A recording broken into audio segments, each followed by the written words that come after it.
Dominica prepares in order to better compete in the ICT sector.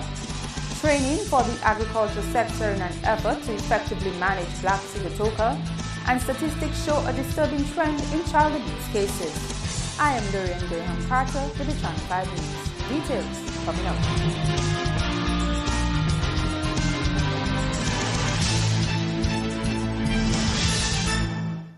Channel 5 News has received unconfirmed reports of an attack at a local insurance company Monday afternoon. It is alleged that a young woman from Point Michel may lose the use of her arm after she was attacked by a man with a cutlass. The young woman was rushed to the hospital after sustaining serious injuries to her arms and legs. Channel 5 News has not received confirmation from police, but it is alleged that her boyfriend, who is a bus driver, surrendered to the police following the attack. In top stories, Dominica is the final among 4 islands in the region to conduct a black sigatoka disease management training. CARDI and the Caribbean Development Bank has partnered with the Ministry of Agriculture to host a 2-week workshop on the integrated disease management of black sigatoka. The workshop is in an effort to strengthen Dominica's capacity to manage the disease. It is one of the 3 actions taking place under the CARDI CDB funded project. The project is a 30-month project, and the entire thing is to develop an integrated disease management program. Part of the project was also to review some tolerant varieties for BST, and that we got from the material we got out of IITA, which really does a lot of work on planting, tolerant planting varieties. Some of these planting varieties are commercial, and then some of them are just experimental. Suriname-based plant pathologist Dr. Robert Power will be facilitating the workshop. Dr. Power has extensive experience in managing black sigatoka for the commercial banana export sector. That material is now in Guyana at the Tissueculture Lab at Nari. Then we also got the FIA varieties that came from out of Biodiversity International, and that material was in St. Vincent, and St. Vincent's Tissueculture Lab has multiplied that material and has distributed it to Dominica and St. Lucia. So we have the FIA varieties here. Later on, we will do the planting varieties coming out of IITA. CARDI officer in charge in Dominica, Dorian Etienne, says this training comes at a time when it is well needed. Timely too, when we look at the weather conditions we've been having for some time now. The high levels of rainfall and humidity, while they're important for the growth of the plants, but they also lend themselves to disease development and spread. And so this training, we know, is timely. For some it will be reminders and supplemental information that will be critical in managing the disease. The project ends in December of 2016. A 2-day workshop to help boost Dominica's competitiveness in the ICT sector began on Monday. 40 teachers from secondary schools around the island will benefit from the 2-day workshop facilitated by the Organization of American States, OAS. The workshop will complement the government's One Tablet Per Child initiative, which came to an end in October this year. We will agree that in light of the advances in communication, information, and the corresponding technologies, ICTs must be given greater prominence in the national curriculum. The approach to instruction in the classroom must now be reconceptualized to provide students with meaningful experiences that will position them to be successful players in a competitive global marketplace. Daru says the training of IT teachers is vital to ensure they use new teaching methods and include ICT in the classroom. I have been advised that the training and corresponding certification is being provided by Microsoft, which has developed an internationally recognized curriculum for teachers on the use of ICT based on UNESCO guidelines. In addition to the training and certification of the teachers' trainers, the establishment of an Information Technology Academy, IT Academy, has been proposed by the OAS to facilitate ongoing capacity building on a range of ICT tools. The government of Dominica is currently reviewing an ICT policy which envisions the use of broadband technology for the development of key sectors such as education, tourism, and health. It will also guide the use of ICT in classrooms. Plans for improved broadband capacity includes full connectivity and networking of all Dominican schools to facilitate teaching and learning. The development of broadband is a core priority for my ministry, the Ministry of Science, Information, Telecommunications and Technology. And we are working towards the necessary regulatory and policy reforms as well as pursuing public-private sector partnerships and making strategic investments. OS facilitators have donated IT equipment to the Ministry of Information and Telecommunications. Andrea Louis, Channel 5 News. The figures for child abuse in Dominica showing a disturbing trend so far this year compared to 2014 figures. Friday was officially observed as Universal Children's Day. On Saturday, the Social Welfare Division hosted a walk and concert to advocate against child abuse. Coordinator of the Child Abuse Prevention Unit, Gemma Azil Luis, revealed the figures of the year so far. In 2014, we had 170 cases of child abuse. And when we have to look at January to September, we have already 157 cases of child abuse being reported, which, of course, is only a small difference from 170 cases. It shows that we have a problem. And child sexual abuse, again, continues to be the type of abuse that is constantly being reported against our children. Lewis says incest, physical abuse, and bullying is still an issue in society. She also raised an issue being faced by young boys. We have an issue with our young boys being taken advantage of sexually and creating the issue of homosexuality, especially for our young boys under the age of 13. So it shows that we have a problem.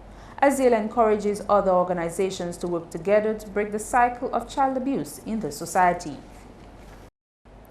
The Dominica Manufacturers Association and the Dominica Association of Industry and Commerce have expressed regret over plans to close Dominica coconut products.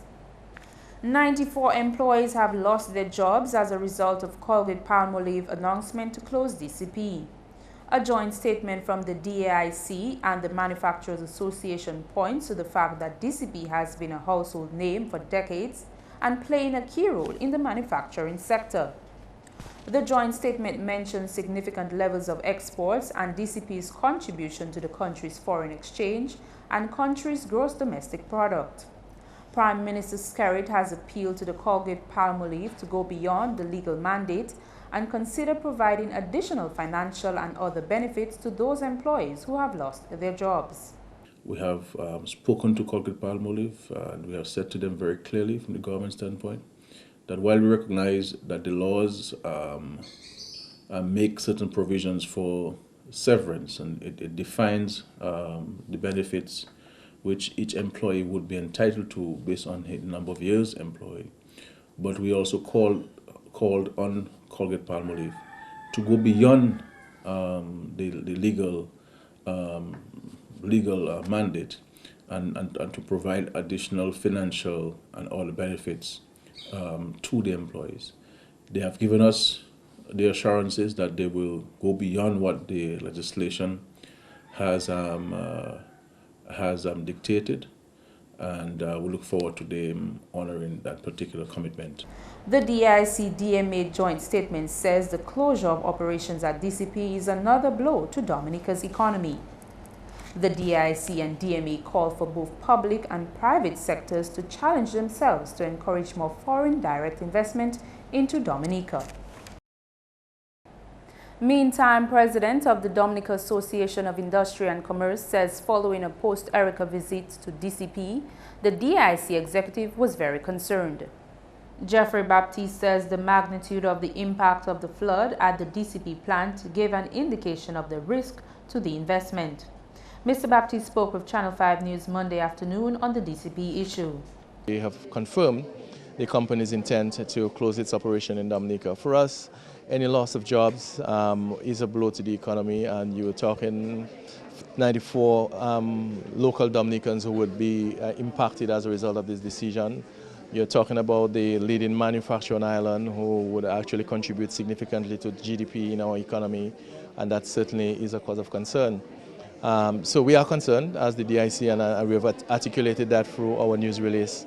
However, while we need to be concerned, we also need to consider how do we potentially mitigate the impact.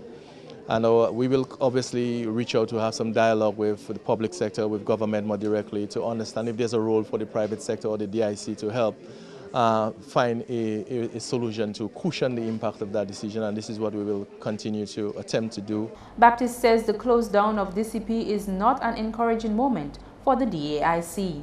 As private sector, I think it's for us to be creative, to engage government proactively and try to understand what level of public sector support can be given to find some ways to mitigate the impact. In my mind, I feel, is there an opportunity for some sort of replacement investment? I think the government has stated its intent to potentially to acquire DCP, but for us as private sector, I think we maybe need to look beyond that.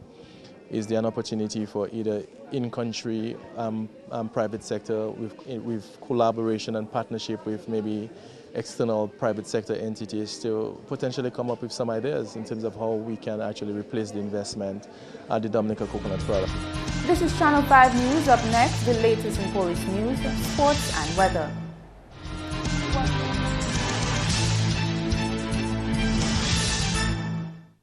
Welcome back. The teaching of sex and sexuality among Dominica's youth has been made a bit easier with a donation of new teaching material.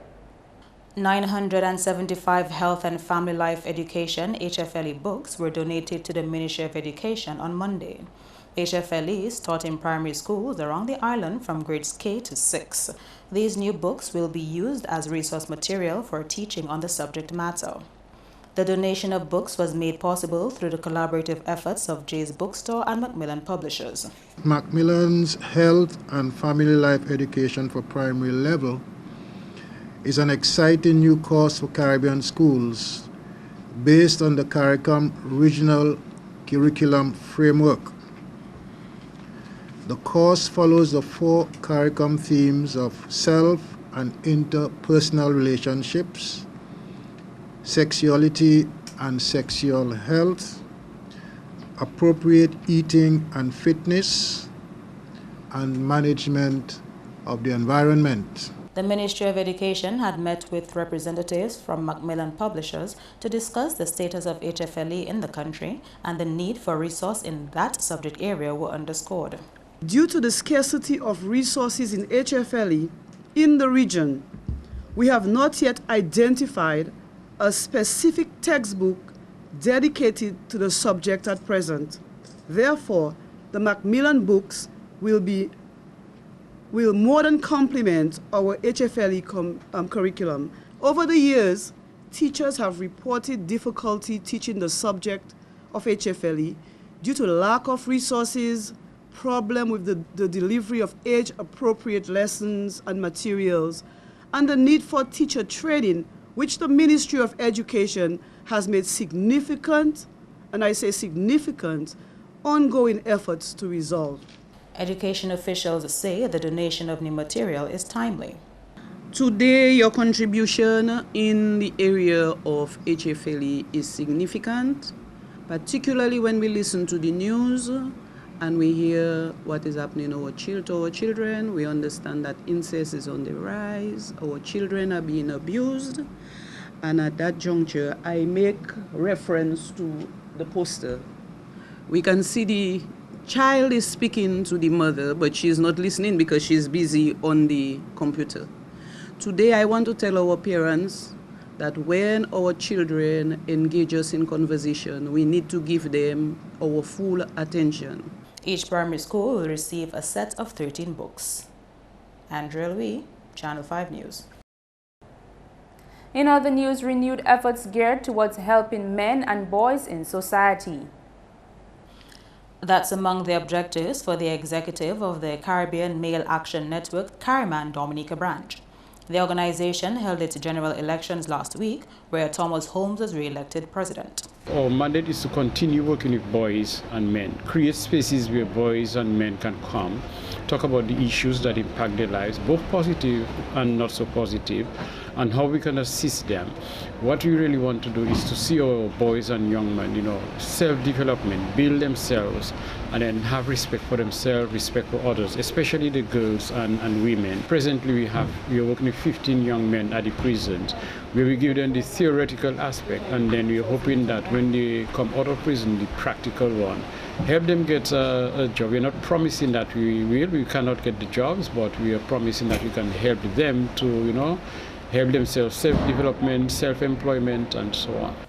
However, there are still many challenges facing the organization. One of the major challenges is finance.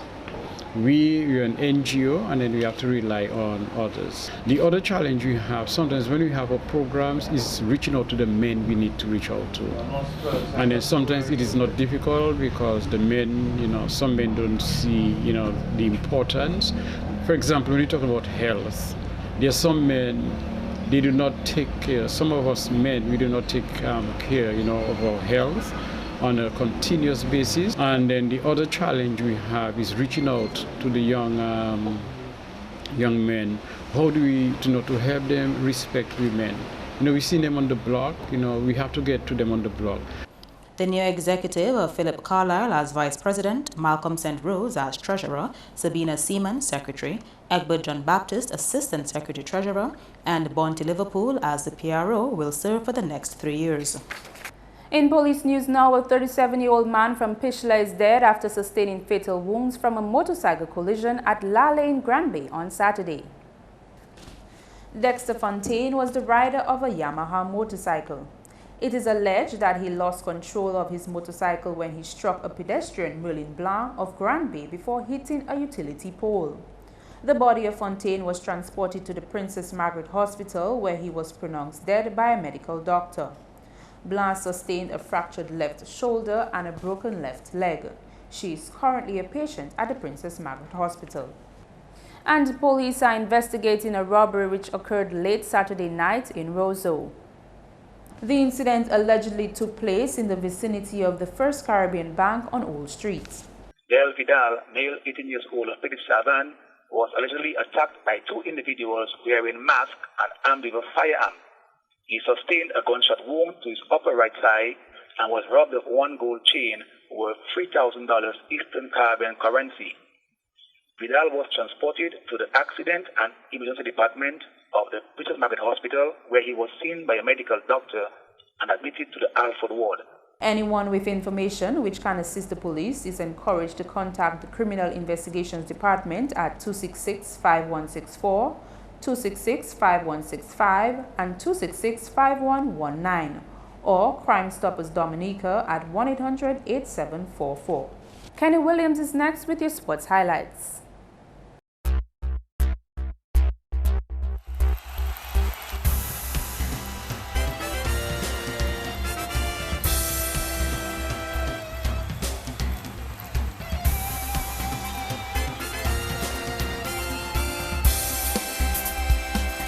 We begin our sports package with some cricket.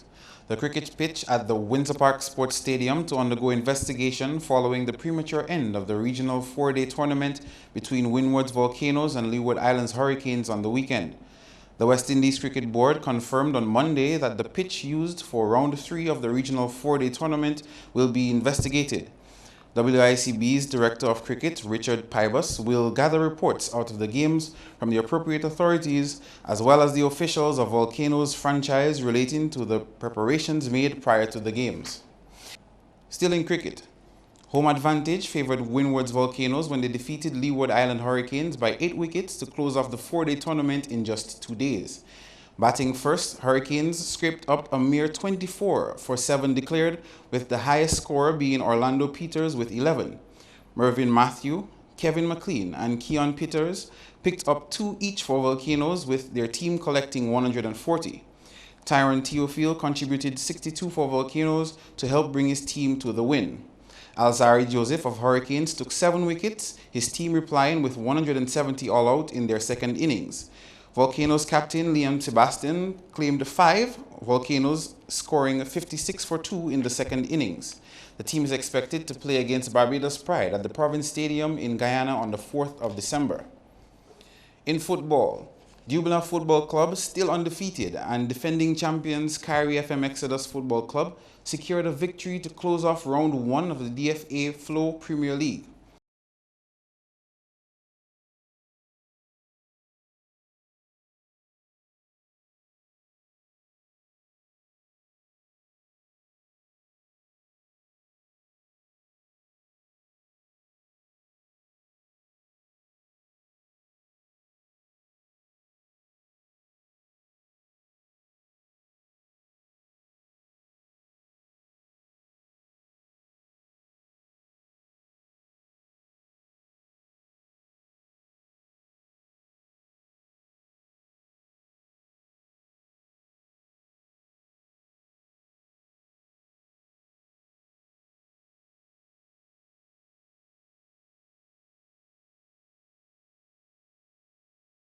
Meantime, in the Division 1 League, which started last week,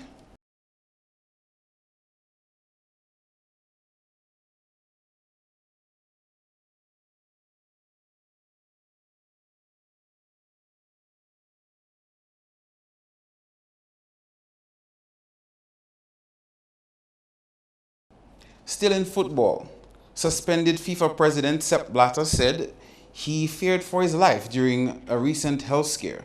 The 79-year-old, who is currently facing a 90-day suspension from football, spent 6 days at the hospital earlier in November for a stress-related illness. He added that he was close to dying. Blatter has been in charge of football's world governing body for nearly 18 years. In Rounders action from the weekend, defending champions Stowe & Co Hard Hitters crushed Vikings Reformers 352 runs on Sunday. The champions scored a colossal 525 for 4, with Shelly-Ann Cadet and Yvonne Benjamin racking up 161 and 130 respectively. Reformers collected 193 all-out in 26 overs. Then it was Mafia Battlers who would taste defeat when they lost to Posse Rock Stars by 243 runs in Portsmouth.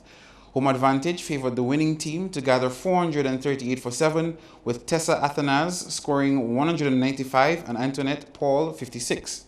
Despite their efforts, Battlers could only gather 150 all-out in 36 overs. Meantime, a 77-run difference separated the winning Matadors from a losing NTCU Dumsetco Stars when the victors secured 436 for 7. Celia Travanier was the star of Matadors, scoring 149 not out. The losing NTCU Dumsetco Stars contended 359 for 10, with Decima Scuffy adding 102. Then over at Portersville, Dubic Strikers batted first to beat St. Joe Phoenix by 59 runs. The winning team ended the match 312 all-out against their opponents' 263 all-out. AGS Dynamic Strikers had tremors shaken in their boots when the score at the end of the match were 472 for 9 and 460 for 7 in favor of Strikers. Janelle Charles scored 108 and Deborah Charles 95, both not out for Strikers, while Brenda Lynn Lockhart secured 152 not out for Tremors. And finally, home advantage didn't favor Loda Lake Stars when they lost to Maxray Conquerors on Saturday. And closing off for sports, St. Luke's Primary won the first ever primary school's forehand domino competition with 389 points on Friday. The Giant Malt sponsored event had 8 schools participating, with Massac Primary coming in second with 331 points. The schools were awarded cash prizes and cases of Giant Malts. The objective of the competition was to assist primary school students with math, concentration, and strategy. That's all the time we have for sports. I am Kenny Williams. Join us next time.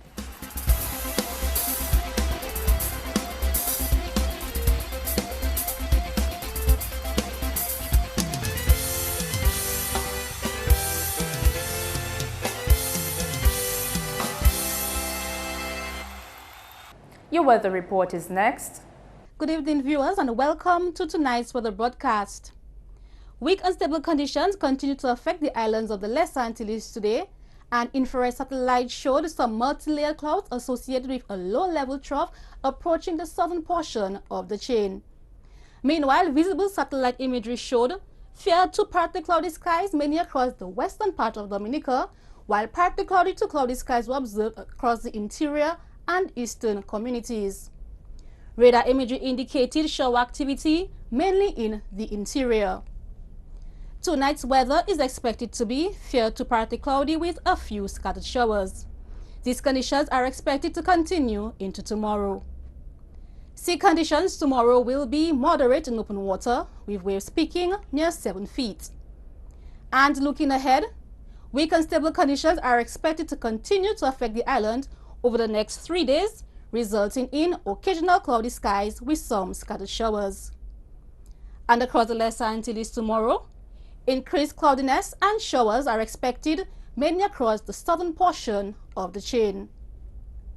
And on the international scene, partly cloudy skies are expected in New York and Beijing, with Beijing expecting some freezing temperatures tomorrow down to -10 degrees. Mostly cloudy skies are expected in Miami, partly cloudy skies with showers in London, and a chance of thunderstorm activity in Caracas. The sun will rise tomorrow at 6:12 a.m. and will set at 5:32 p.m. For further information, call the weather hotline at 447-5555 or visit our website at weather.gov.dm. Thank you for joining us this evening. Have a good night.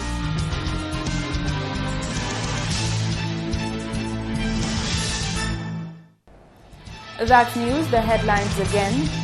Dominica prepares in order to better compete in the ICT sector.